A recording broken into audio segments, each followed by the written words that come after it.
ധന്യമീ ജീവിതത്തെക്കുറിച്ച് ആണ് ഈ പറയുന്നത്. 1250 1300 എപ്പിസോഡ് ആയി വളരെ വേണ്ടപ്പെട്ട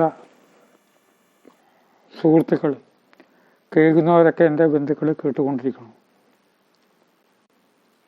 ഓരോ ദിവസവും ഓരോ ചിന്താധാരയിലേക്ക് വരികയാണ്.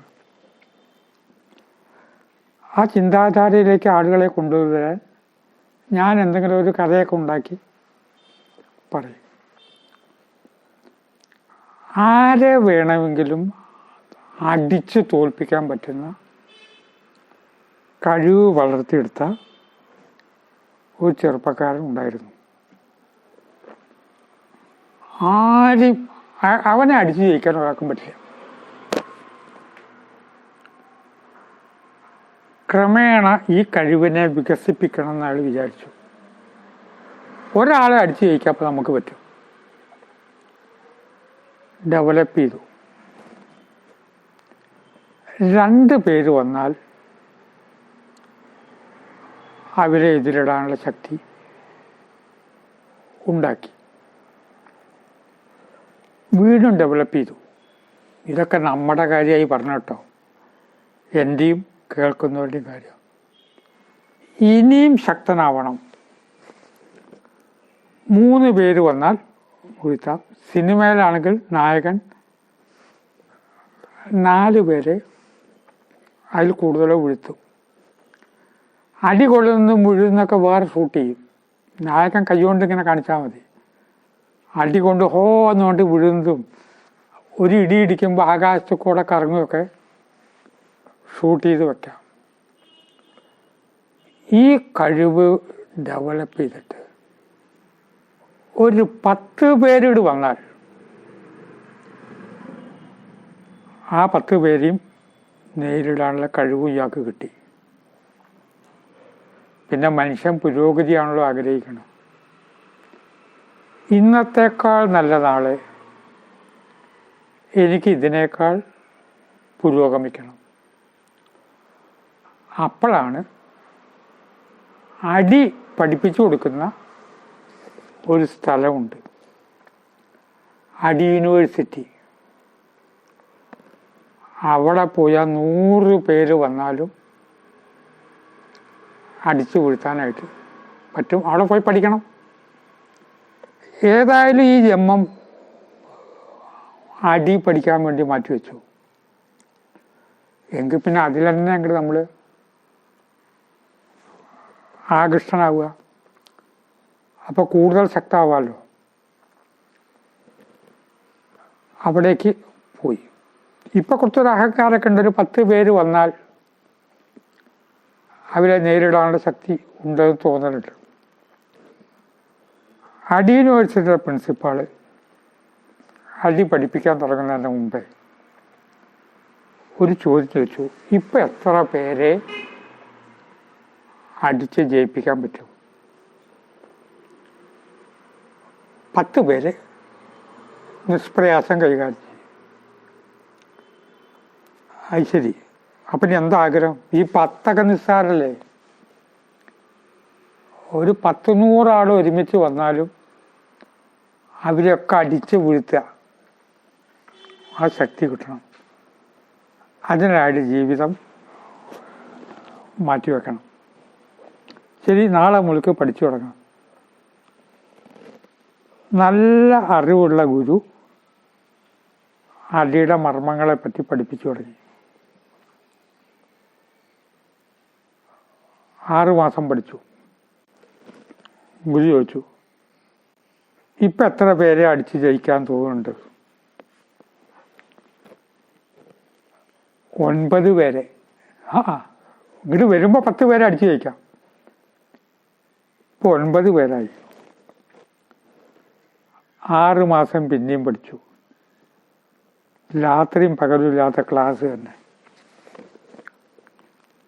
ഗുരു ചോദിച്ചു, ഇപ്പം എത്ര പേരെ ജയിക്കാം? 8 ആളെ നിഷ്പ്രയാസം കൈകാര്യം ചെയ്യാം.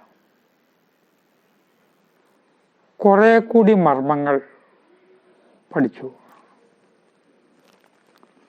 അത് 7 ആളായി. 6 മാസം കഴിയുമ്പോൾ 5 ആൾ,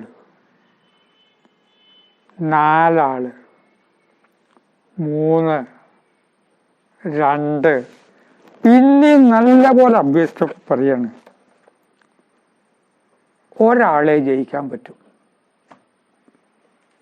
അപ്പം ചുരുക്കത്തിൽ എന്തായി, ഇത്രയൊക്കെ പഠിച്ചിട്ട് ആദ്യം 10 വന്നതാ,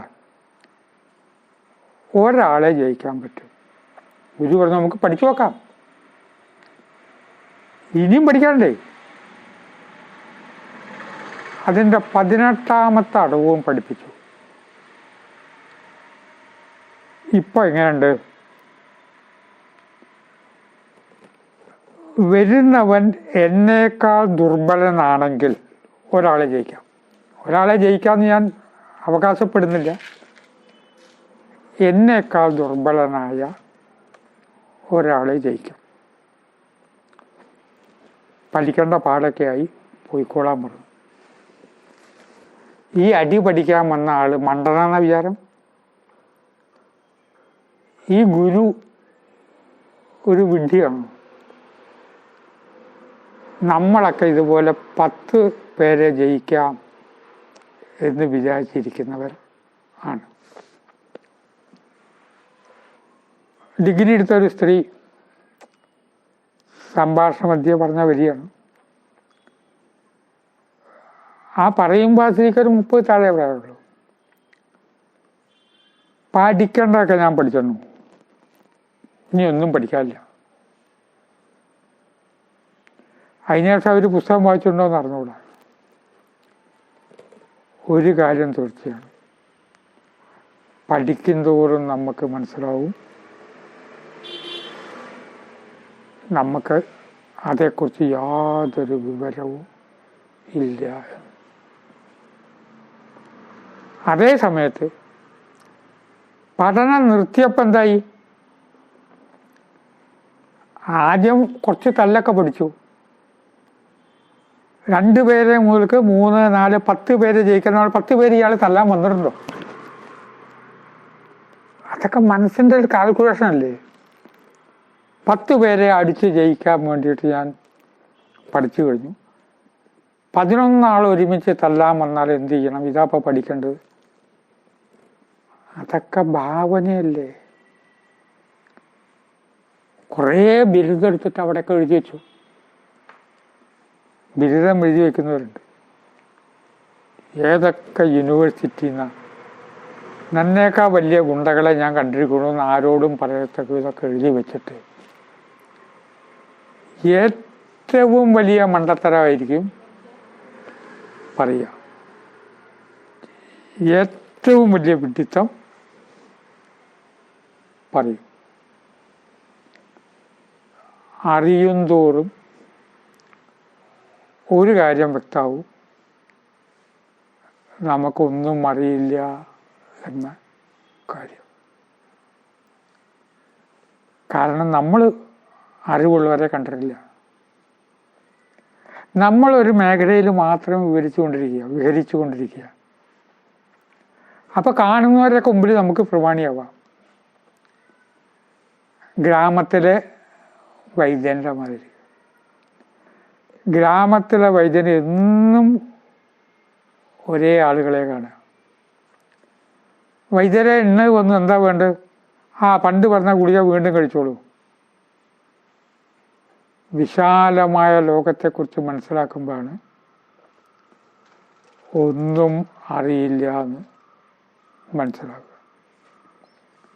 ധാരാളം ഗ്രന്ഥങ്ങൾ വായിക്കണമെന്ന് ഞാൻ പ്രഭാഷണത്തിൽ ആഹ്വാനം ചെയ്യാറുണ്ട്. എനിക്ക് ആദ്യമേ ഇഷ്ടം വായനയാണ്. കുട്ടിക്കാലം മുതൽക്ക് തന്നെ വായിക്കുക എന്നല്ലാതെ വേറെ ഒന്നും മനസ്സിലില്ല. അതുകൊണ്ടുള്ള ദോഷമുണ്ട്. ഒരു ദോഷമുണ്ട്. കാരണം മുഴുവൻ ശ്രദ്ധയും ഇതിലേക്കാവുമ്പോൾ ബാക്കി കൊച്ചു കൊച്ചു കാര്യങ്ങളിൽ നമുക്ക് വീഴ്ചകൾ സംഭവിക്കും. പക്ഷേ ഒടുവിൽ മനസ്സിലാവും ഒരു ചെറിയ കുട്ടിയുടെ മുമ്പിൽ നമ്മളൊന്നുമല്ല. പണ്ഡിതന്മാർക്ക് പറ്റിയ മണ്ടത്തരത്തെക്കുറിച്ച് ഇഷ്ടംപോലെ കഥകളുണ്ട്. കാരണം വിഡ്ഢിത്തമല്ലാതെ അവർ ചെയ്യില്ല. വലിയ ശാസ്ത്രജ്ഞൻ മുയലിനെ വളർത്തിയ കഥ കേട്ടിട്ടില്ലേ? മുയലിന് 2 മുയലുണ്ട്. ഒന്ന് വലിയ മുയലാണ്, ചെറിയ മുയലുണ്ട്. ആ മുയലിന് പുറത്തു പോകാനുള്ളൊരു വാതിൽ പണിതു. അതിനുശേഷം മറുവശത്ത് ചെറിയൊരു വാതിൽ പണിയാണ് കൂടിന്. എന്തിനാ ചെറിയ കൂട്? 2 മുയലുണ്ട്. അതെ, അപ്പോൾ ഒരു വാതിൽ പോരെ. വലിയ മുയലിന് പോകാൻ വലിയൊരു വാതിലുണ്ട്, പിന്നെ ചെറിയ മുയലുണ്ട്, അപ്പം അതിന് പോയൊരു വാതിലും ഉണ്ട്.